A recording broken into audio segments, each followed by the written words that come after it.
தமிழர்கள் இசையில் சிறந்து விளங்கிக் கொண்டிருந்தார்கள். அது குறிச்சு பேசணும்னா நெறைய பேசலாம். ஆனா சுருக்கமா உங்ககிட்ட நான் ஒரு சின்ன சின்ன விஷயத்த சொல்லிட்டு போகலாம் அப்படின்னு நினைக்கிறேன்.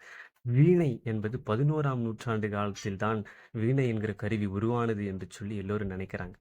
ஆனா 2ஆம் நூற்றாண்டில் எழுதப்பட்ட சிலப்பதிகாரத்தில் நாரதன் வினை நயந்தியற்றிய பாடலும் என்று கூறப்படுகிறது.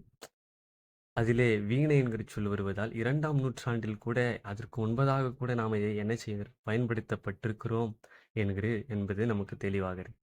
அது மட்டும் இல்லாம 7ஆம் நூற்றாண்டில் உருவான தேவாரத்துல வீணை என்கிற வார்த்தை இருக்கிறது. அதிலும் வீணை என்கிற சொல்லி மாசில் வீணையும் என்று சொல்லி அதிலே பாடப்பட்டிருக்கிறது.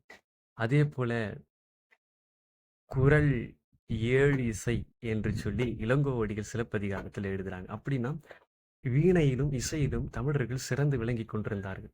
நீங்க நிறைய பேர் நினைக்கிறீங்க கர்நாடக சங்கீதத்தை எழுதியவர், அதற்கு இலக்கணம் வகுத்தவர் வேங்கடமகி.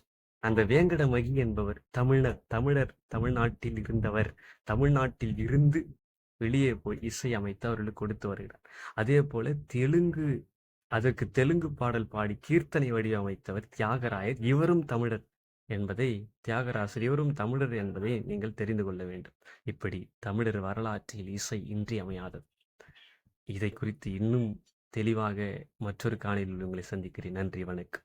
அறத்தின் வழி நின்று நமது முன்னோர்கள் வாழ்ந்தது உண்மையானால் வழி வழியே வருகிற வீரமான தமிழ் பிள்ளைகள் நாம் வெல்லுவோம்.